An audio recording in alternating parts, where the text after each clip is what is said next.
साथियों, यदि आपकी जन्म पत्रिका में भी कोई भी ग्रह नीच राशि का है और आप ये जानना चाहते हैं, इसके उत्सुक हैं कि वो नीच का ग्रह आपको कैसा परिणाम प्रदान करेगा, तो ये श्रृंखला और खास तौर पर अपने लग्न और नीच ग्रह से संबंधित एपिसोड जरूर देखें।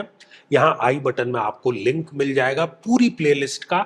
यहाँ पर हम हर एक लग्न, हर एक ग्रह के बारे में, उसके नीचत्व के बारे में महर्षि पराशर ने जिस प्रकार से कहा है, ठीक वैसी ही व्याख्या कर रहे हैं।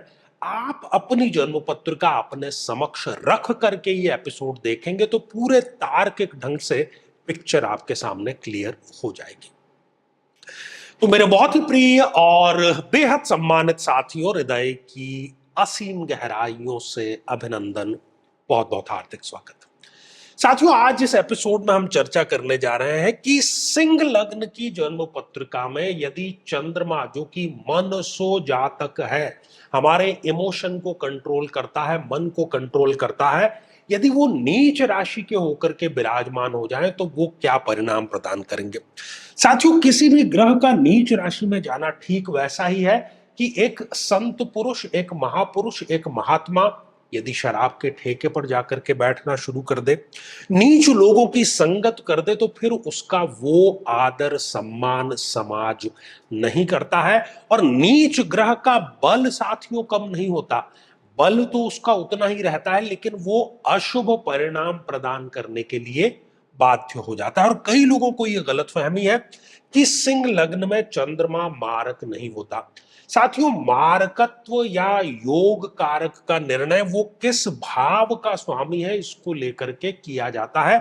और सिंह लग्न की जन्म पत्रिका में चंद्रमा व्ययेश है, द्वादश भाव के लॉर्ड है, इसलिए वो अति मारक है। एक तो अति मारक, और ऊपर से यदि इस चतुर्थ भाव में आकर के वो विराजमान हो गए तो वो हो गए नीच राशि के, माता के ही भाव में है, माता का भी वो प्रतिनिधित्व करता है।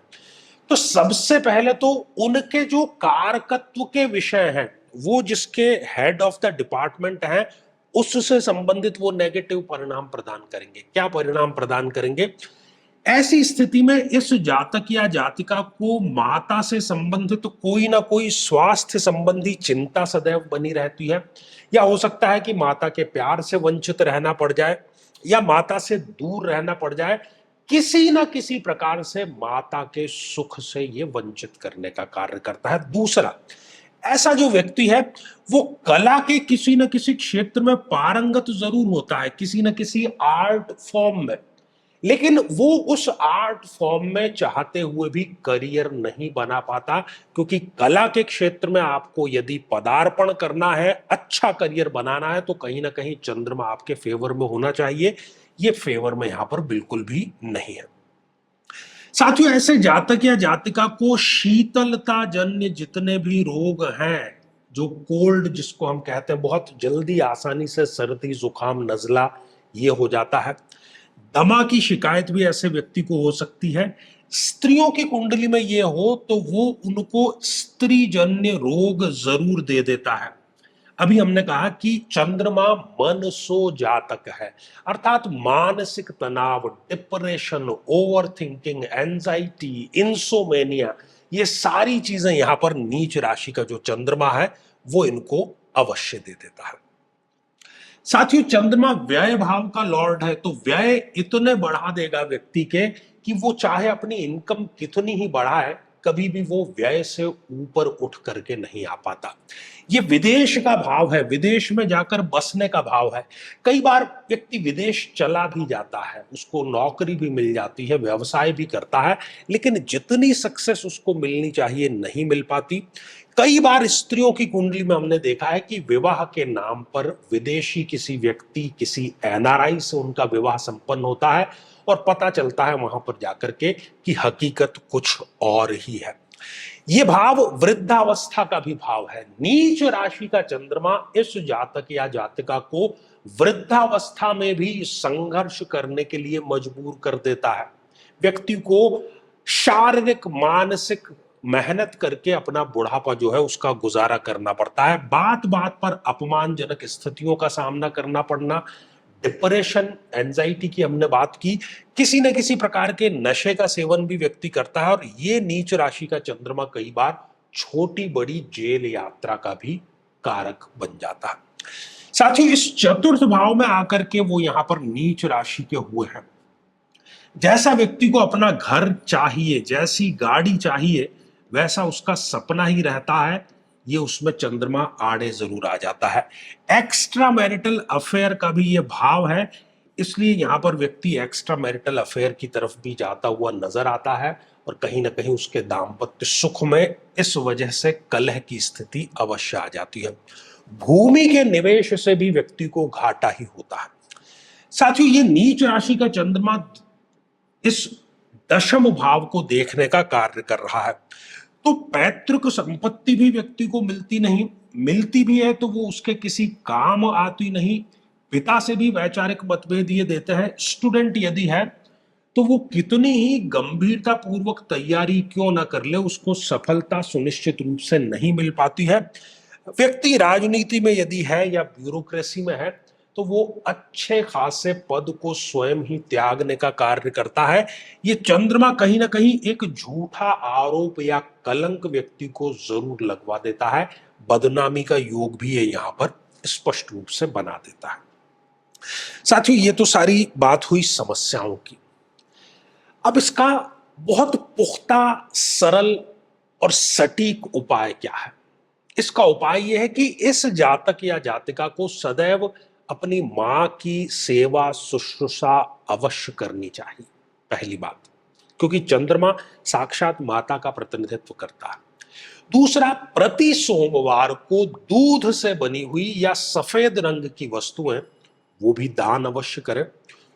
तीसरा और सबसे महत्वपूर्ण कि महादशा मंत्र साधना दीक्षा जरूर प्राप्त करें। ये तीनों कार्य यदि व्यक्ति कर लेता है तो ये नीच राशि का चंद्रमा यहां पर कुछ भी अशुभ परिणाम प्रदान नहीं कर पाएगा। साथियों, श्रृंखला ये हमारी आगे भी जारी रहेगी।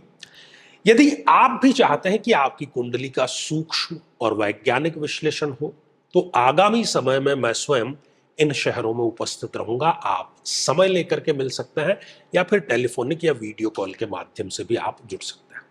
और यदि आप चाहते हैं कि आपके किसी एक प्रश्न का निःशुल्क मार्गदर्शन किया जाए, जो कि हमारे इसी चैनल पर प्रति शनिवार दोपहर 3 बजे हम खास लाइव कार्यक्रम लेकर के आते हैं, लेकिन उसमें शामिल होने के लिए आप हमारे इस वीडियो को हाइप कीजिए और उसका जो स्क्रीनशॉट है वो दिए गए व्हाट्सएप नंबर पर भेज दीजिए। तो इसी मंगल कामना के साथ में कि आप सभी स्वस्थ, समृद्ध और शांतिपूर्वक जीवन व्यतीत करें। नमस्कार। साथियों, कई वर्षों के जन्म पत्र का अध्ययन और लाखों कुंडलियों के अध्ययन के बाद हम ये कह सकते हैं कि यदि किसी की जन्म पत्रिका में राहु पीड़ित है तो उसको इस ग्रह की महादशा में इन 9 लक्षणों का, इन 9 कष्टों का, पीड़ाओं का अवश्य सामना करना पड़ता है। ये भ्रम की स्थिति पैदा कर देता है। व्यक्ति ये निर्णय नहीं ले पाता कि उसके लिए सही क्या है, गलत क्या है, और यदि वो निर्णय ले भी लेता है तो वो निर्णय उसके लिए आत्मघाती साबित होता है। हर एक कार्य में हानि, हर एक कार्य में आकस्मिक समस्याएं सदैव खड़ी रहती है। व्यक्ति नशे की तरफ आकर्षित होता है और उसमें डूब भी वो जाता है। अपने ही लोगों से उसको धोखा मिलता है। विवाह के पश्चात विधवा या विधुर योग भी उसके निर्मित हो जाता है। नाहक ही बदनामी, अच्छा कार्य करने के बावजूद भी बदनामी इसको प्राप्त होती है। छोटी बड़ी जेल यात्रा का योग भी यहां पर निर्मित होता है और घर में सदैव गृह कलेश का वातावरण बना रहता है। लेकिन साथियों, यदि आप भी इन सभी कष्टों से स्थायी और सटीक मुक्ति प्राप्त करना चाहते हैं तो उसका तरीका है इस ग्रह की महादशा मंत्र साधना दीक्षा, जो विशेष रूप से आपके नाम, आपकी जन्मतिथि के अकॉर्डिंग की जाएगी।